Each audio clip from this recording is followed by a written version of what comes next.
Hello बच्चों, आज का टॉपिक है आपका एज़ोट्रॉपिक मिक्सचर। ओके, लास्ट टाइम आपको ideal non ideal positive negative deviation करवाया था लास्ट वीडियो में। इसके बाद है आपका एज़ोट्रॉपिक और कांस्टेंट बॉइलिंग मिक्सचर। तो एज़ोट्रॉपिक मिक्सचर्स कह लो इनको या कांस्टेंट बॉइलिंग मिक्सचर्स कह लीजिए। तो कौन से होते हैं ये ऐसे मिक्सचर्स होते हैं जिनका कंपोजिशन फिक्स होता है। ठीक है, कंपोजिशन फिक्स मींस सॉल्यूट इतना ही रहेगा, सॉल्वेंट इतना ही रहेगा, फिक्स क्वांटिटी रहेगी उनकी, फिक्स अमाउंट में ये रहेंगे कि सॉल्यूट एंड सॉल्वेंट का कंपोजिशन फिक्स होगा और इनका बॉइलिंग पॉइंट भी कांस्टेंट होता है। वो जो सॉल्यूशन बनेगा इनके मिक्सचर से, सॉल्यूट और सॉल्वेंट को मिक्स करके जो सॉल्यूशन बनेगा उनका बॉइलिंग पॉइंट भी कैसा होगा, फिक्स होगा। दैट्स व्हाई इनको कांस्टेंट बॉइलिंग मिक्सचर बोला जाता है। ठीक है, तो कैसे कैसे कैसे डिफाइन कर सकते हो, द टाइप ऑफ सॉल्यूशन या फिर मिक्सचर। डिफाइन कैसे करेंगे इसको, the type of mixture whose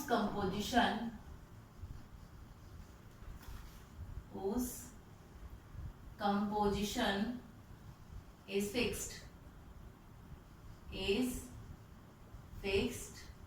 and constant boiling point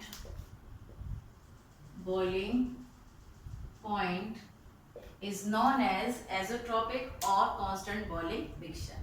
okay, जिन मिक्सचर्स में आपकी कंपोजिशन सॉल्यूट और सॉल्वेंट की कंपोजिशन सेम होती है, फिक्स होती है, कांस्टेंट होती है और उस मिक्सचर का बॉइलिंग पॉइंट भी कांस्टेंट होता है, उसको हम मिक्सचर को हम सॉल्यूशन को हम क्या बोलते हैं, एज़ोट्रॉपिक मिक्सचर बोलते हैं। उस मिक्सचर को कौन सा बोलते हैं, एज़ोट्रॉपिक मिक्सचर बोलते हैं। फॉर एग्जांपल के लिए ethyl alcohol, ethyl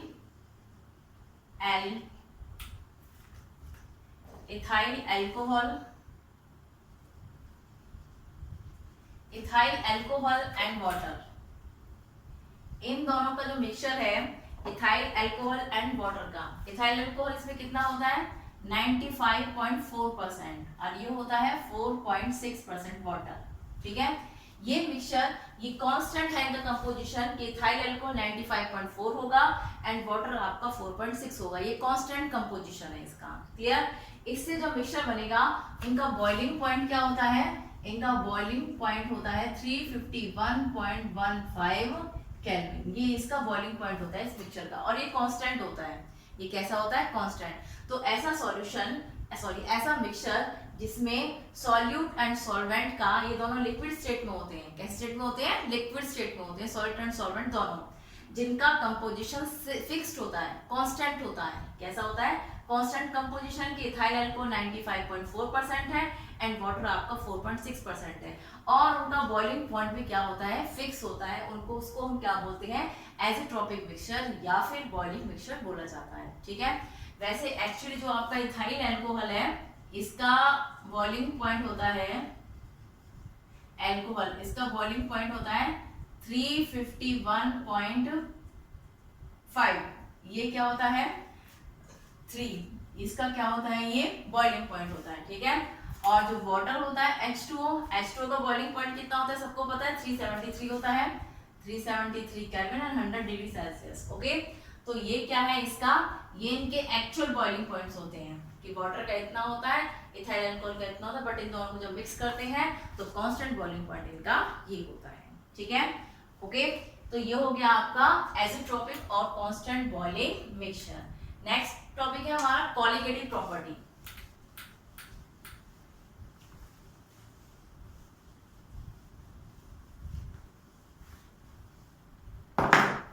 next is colligative properties।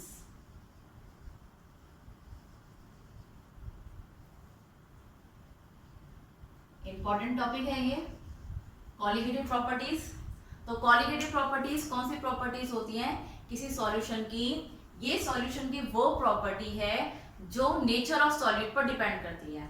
ठीक है, this is the property of solution which depend upon the nature of the solute. Nature कह लो या फिर अमाउंट ऑफ सॉल्यूट कह लो, सॉल्यूट के नेचर पर डिपेंड करती है या फिर अमाउंट पर डिपेंड करती है कि कितना अमाउंट ऑफ सॉल्यूट है, डिसॉल्व है सॉल्यूशन में। ठीक है, तो नेचर ऑफ सॉल्यूट पर डिपेंड करती है, उसकी क्वांटिटी पर डिपेंड, अमाउंट ऑफ सॉल्यूट पर डिपेंड करती है, उसके नेचर पर डिपेंड नहीं करती है। ठीक है, amount of solute that means कितने नंबर ऑफ मोल्स हैं, ये इस पर डिपेंड करेगी, उसके नेचर पर डिपेंड नहीं करेगी। तो क्या होती है qualitative property?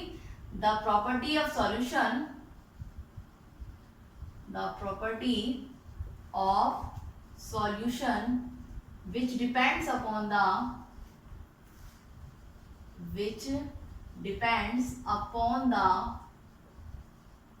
amount of solute। किस पर डिपेंड करती है? सॉल्यूट के अमाउंट पर डिपेंड करती है। Amount of solute, amount of solute क्या लीजिए, ठीक है, या फिर क्या कहते हैं number of moles of solute, इस पर डिपेंड करेगी। और नंबर ऑफ, अमाउंट लगा लो, नंबर ऑफ मोल्स लगा लो, एक बात है, number of moles of solute and independent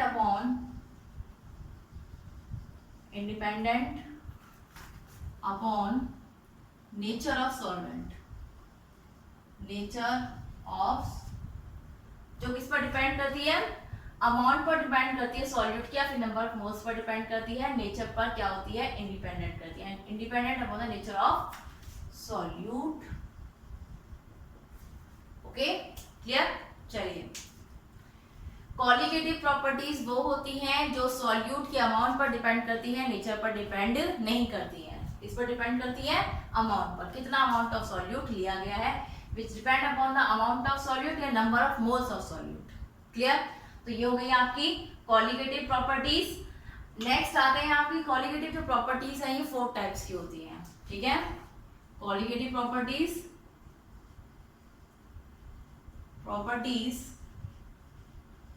are of 4 types,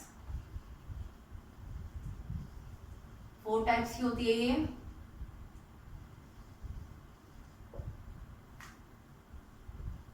first है relative lowering in vapour pressure, relative lowering in vapour pressure. Second, elevation in boiling point, boiling point. Third is depression in freezing point,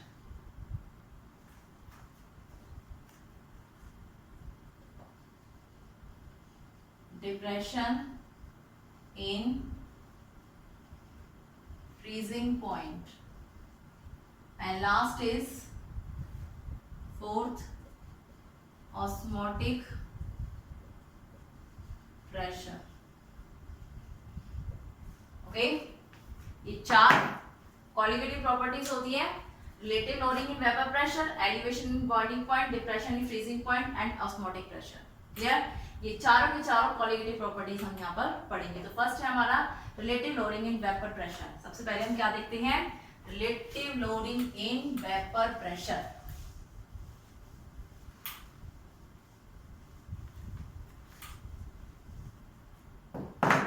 first property,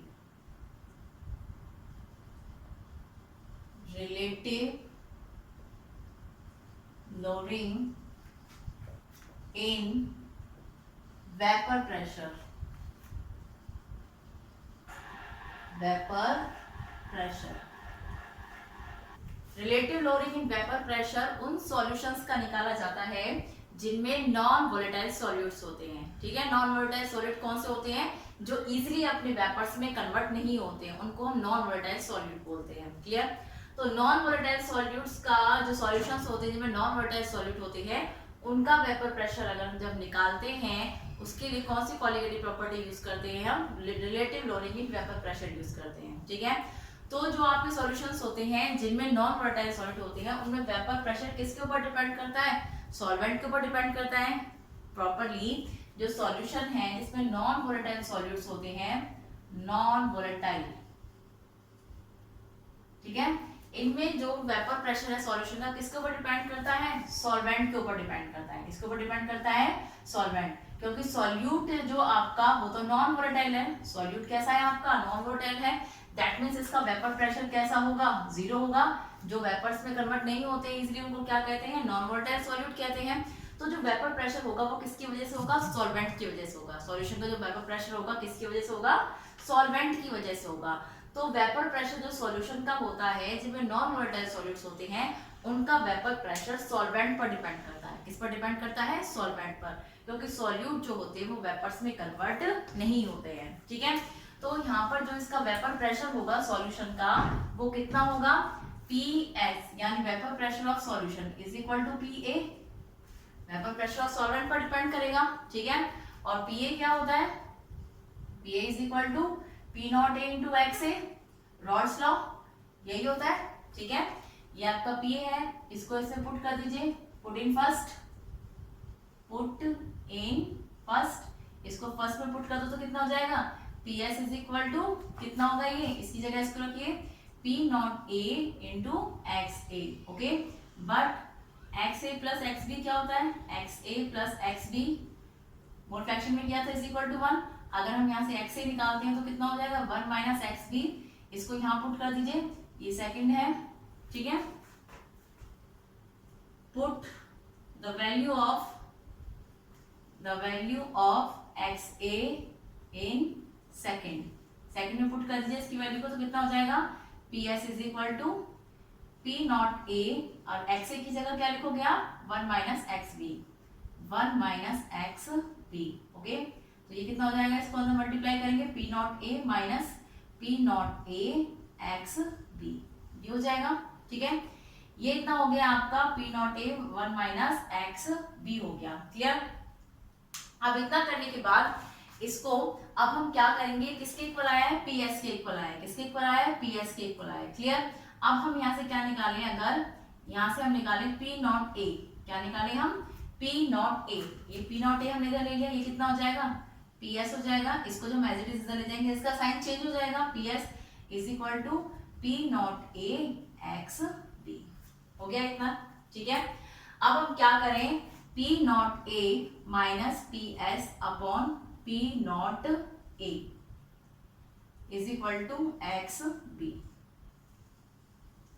ये हुआ इसका final result. क्या हो गया? ये इसका final result हो गया। ठीक है, ये इसका फाइनल रिजल्ट है। आप देखिए ये जो यहाँ पर टर्म है ये वाली P0A माइनस PS। ओके, ये जो टर्म है P0A माइनस PS, इसको बोलते हैं हम lowering in vapour pressure. Lowering in vapour pressure. ठीक है, और ये वाली टर्म है जो P0A minus PS upon P0A, इसको बोलते हैं हम relative lowering in vapour pressure. Relative lowering in vapour pressure, इसको बोलते हैं हम relative lowering in vapour pressure. ठीक है, इसको लोअरिंग इन वेपर प्रेशर क्यों बोलते हैं? इसको relative lowering in vapour pressure कैसे बोलते हैं? देखिए, अब आपका एक सॉल्वेंट है, ठीक है, एक प्योर सॉल्वेंट है आपका, ए है, ये ए है आपका प्योर सॉल्वेंट। ये सॉल्वेंट जो है इजीली वेपर्स में कन्वर्ट हो जाएगा। ओके, क्योंकि ये तो वोलेटाइल है, ये इजीली क्या हो जाएगा? वेपर्स में कन्वर्ट हो जाएगा। ठीक है, तो इसका वेपर प्रेशर हाई होगा। क्लियर? ठीक है, ओके। जब हम इसमें सॉल्यूट डिसॉल्व कर देते हैं, वो सॉल्यूट हम कौन सा डिसॉल्व करते हैं? कोई एक सॉल्यूट लिया हमने, नॉन वोलेटाइल सॉल्यूट। कौन सा सॉल्यूट लिया? नॉन वोलेटाइल सॉल्यूट, बी है आपका। ठीक है, ये बी है आपका और ये आपका नॉन वोलेटाइल है। ये कैसा है आपका? Non volatile, non volatile. ठीक है, ओके। ए बी को मिक्स करेंगे तो सॉल्यूशन बनेगा आपका। अब ये सॉल्यूशन बन गया ए बी को मिक्स करके। ठीक है, ए बी, ओके, ए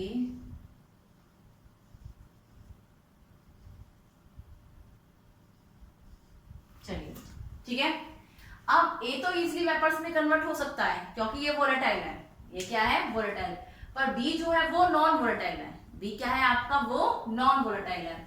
तो अब ये तो वेपर्स में कन्वर्ट होंगे इजिली, पर ये जो बी है ये वेपर्स में कन्वर्ट नहीं होता और ना ही ये इनको होने दे रहा है। इनको भी क्या कर रहा है, ये रोक रहा है। नीचे वाली जो ए है इसको कौन रोक रहा है, ये बी रोक रहा है। ठीक है, तो ये जब सॉल्यूशन में सॉलिड और सॉल्वेंट दोनों मिल जाते हैं तो इनका वेपर प्रेशर क्या करता है, ये सॉल्यूट कम कर देता है, डिक्रीज कर देता है। ठीक है, क्योंकि ये नॉन वोलेटाइल है, ना तो खुद इसका वेपर्स में कन्वर्ट होगा और इस सॉल्यूशन जो ये ए मॉलिक्यूल्स है इनको भी वेपर्स में कन्वर्ट करने से रोकेगा। ठीक है, तो ये क्या कर रहा है, ना तो ये खुद का वेपर्स में कन्वर्ट हो रहा है और ये जो ए के मॉलिक्यूल्स है ये भी वेपर्स में कन्वर्ट नहीं हो पा रहे हैं बी की वजह से। क्लियर, तो ये क्या कर देता है कि वेपर प्रेशर को डिक्रीज करता है, लोअर करता है। ठीक है, मान लीजिए आपका ये जो प्योर है इसका वेपर प्रेशर क्या होगा, P not a, pure solvent का वेपर प्रेशर मैंने मान लिया जी इसका वेपर प्रेशर 50 है, 50 मान लो, 100 मान लो। ठीक है, मैंने मान लिया, चलिए इसका वेपर प्रेशर कितना है, 100 है। क्लियर, और इसका जो सॉल्यूशन है इसका वेपर प्रेशर है 80। कितना है इसका वेपर प्रेशर, 80। तो ये कितना होगा आपका, ये कितना होगा, पी नॉट ए यानी 100 माइनस 80, यही तो होगा। ये प्योर सॉल्वेंट और ये सॉल्यूशन, प्योर सॉल्वेंट का मैंने कह दिया 100 है और जो प्योर सॉल्यूशन आया वो इससे कम आएगा, क्योंकि ये सॉल्यूट तो कन्वर्ट होते ही है वेपर्स में और जो सॉल्वेंट कन्वर्ट होते हैं उनको उनके वेपर प्रेशर को भी सॉल्यूट कम कर देते हैं। यानी जितना 100 था और इन्होंने कम कर दिया, वो कितना हो गया, 80 हो गया। ठीक है, तो ये क्या है, लोअरिंग इन वेपर प्रेशर है, यानी वेपर प्रेशर जो क्या हो रहा है, कम हो रहा है। तो इसलिए इसको हम बोलते हैं P not a minus P S. P not बड़ा है, पी नॉट ए की क्या है, ज्यादा होता है और सॉल्यूशन का जो वेपर प्रेशर है वो कम होता है। सॉल्वेंट का तो ज्यादा होता है, सॉल्यूशन का कम होता है, इसलिए पी नॉट ए में से हम पी एस के वेपर प्रेशर को माइनस करते हैं। सॉल्यूशन के वेपर प्रेशर को सॉल्वेंट के वेपर प्रेशर में से माइनस करते हैं, क्योंकि ये ज्यादा होता है ये कम होता है, तो इसलिए इसको क्या बोलते हैं, लोअरिंग इन वेपर प्रेशर बोलते हैं। ठीक है, और हमने क्या किया है कि ये जो लोअरिंग इन वेपर प्रेशर है इसको हमने रिलेट किया है, इसको हमने क्या किया है, रिलेट किया है इसके सॉल्वेंट के प्योर वेपर प्रेशर से। सॉल्वेंट के प्योर वेपर प्रेशर से लोअरिंग इन वेपर प्रेशर को रिलेट किया है, इसके अपॉन में किया है, रिलेट किया है। दैट्स व्हाई इसको बोलते हैं relative lowering in vapour pressure. क्या बोलते हैं इसको, relative lowering in vapour pressure. ठीक है, ये लोअरिंग इन वेपर प्रेशर होता है क्योंकि सॉल्यूशन का वेपर प्रेशर प्योर सॉल्वेंट से कम होता है, क्योंकि प्योर सॉल्वेंट में सिर्फ प्योर सॉल्वेंट ही होता है और सॉल्यूशन में सॉल्यूट भी होते हैं नॉन वोलेटाइल और सॉल्वेंट भी होते हैं। जो नॉन वोलेटाइल सॉल्यूट्स होते हैं वो सॉल्यूशन के वेपर प्रेशर को कम कर देते हैं, इसलिए ये कम होता है और ये ज्यादा होता है। दैट्स व्हाई इसको बोलते हैं हम लोअरिंग इन वेपर प्रेशर। ठीक है, और ये जो होता है इसमें हम लोअरिंग इन वेपर प्रेशर को प्योर सॉल्वेंट के वेपर प्रेशर से रिलेट करते हैं। दैट्स व्हाई इसको बोलते हैं relative lowering in vapour pressure. ठीक है, तो 100 माइनस 80 अपॉन में 100। ओके, तो इसलिए इसको क्या बोला जाता है, relative lowering in vapour pressure बोला जाता है। आगे समझ में, तो ये हो गया आपका relative lowering in vapour pressure का फाइनल रिजल्ट हो गया। क्लियर, तो इसमें ये जो टर्म है ये वाली, इसको बोलते हैं हम relative lowering in vapour pressure. Okay, next हम करेंगे determination of molecular mass of solute. Molecular mass of solute, ये आपका रिजल्ट आया फाइनली, एक्स बी के बराबर है ये वाला।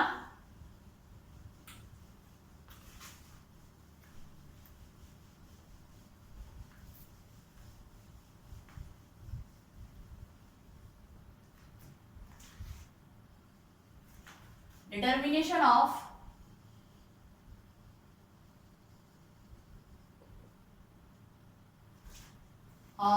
molecular mass of solute, molecular mass of solute from relative lowering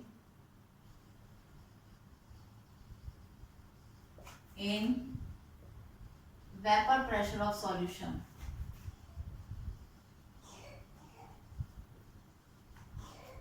Vapor pressure of solution. Okay, determination of molecular mass निकालना है हमें सॉल्यूट का।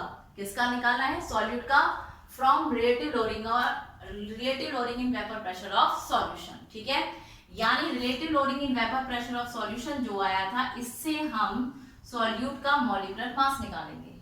ये आया था आपका फाइनल रिजल्ट, क्या था, P not A minus PS upon P not A is equal to XB। यही आया था आपका। ओके, चलिए ये मैंने इसलिए लिखा हुआ था कि आपको दिखा दें। अब इसको लेकर अब हम क्या करेंगे, मॉलिक्यूलर मास निकालेंगे सॉल्यूट का। इसका मॉलिक्यूलर मास निकालेंगे सॉल्यूट का। क्लियर? चलिए यहाँ पर जो XB है, ये जो XB क्या है, ये क्या है, mole fraction of solute, mole fraction of solute, mole fraction of solute है ये। क्लियर? अब मोल फ्रैक्शन कैसे निकालते हैं, मोल फ्रैक्शन कैसे निकालते हैं, इसके नंबर ऑफ मोल्स सॉल्यूट के अपॉन में सॉल्यूट प्लस सॉल्वेंट के नंबर ऑफ मोल्स, यानी टोटल नंबर ऑफ मोल्स, ऐसे तो निकालते हैं हम। ठीक है, इन डाइल्यूट सॉल्यूशन, इन डाइल्यूट सॉल्यूशंस क्या होगा, डाइल्यूट सॉल्यूशन में सॉल्यूट बहुत कम है, तो इसमें हम सॉल्यूट को नेग्लेक्ट कर सकते हैं, तो NB जो होगा वो बहुत कम होगा Na से, NB is less than Na, so we can neglect NB। हम क्या कर सकते हैं, NB को नेग्लेक्ट कर सकते हैं। ठीक है, NB जो है डाइल्यूट सॉल्यूशंस में NB बहुत कम होगा Na से, दैट्स व्हाई हम NB को क्या कर देंगे, नेग्लेक्ट कर देंगे डिनोमिनेटर में। ठीक है, in denominator, in denominator. Clear? तो ये क्या होगा, XB is equal to NB upon में Na। क्लियर? इसको हमने नेग्लेक्ट कर दिया क्योंकि ये बहुत छोटा है, ये सॉल्वेंट के कंपैरिजन में कैसा है, बहुत कम है, दैट्स व्हाई हमने इसको क्या कर दिया, नेग्लेक्ट कर दिया। क्लियर? अब ये आ गया आपका XB is equal to NB upon Na। ठीक है, ये जो वैल्यू आई है इसको इक्वेशन नंबर फर्स्ट दे दीजिए, इस वैल्यू को कहां करते हैं, हम इक्वेशन फर्स्ट में पुट कर देते हैं। ठीक है, पुट द वैल्यू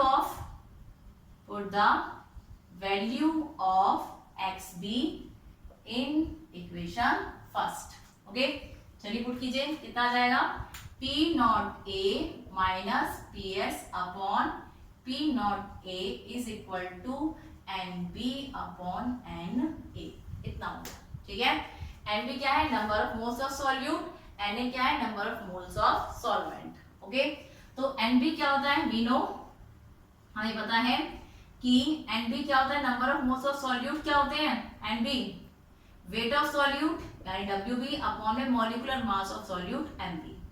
हो गया इतने।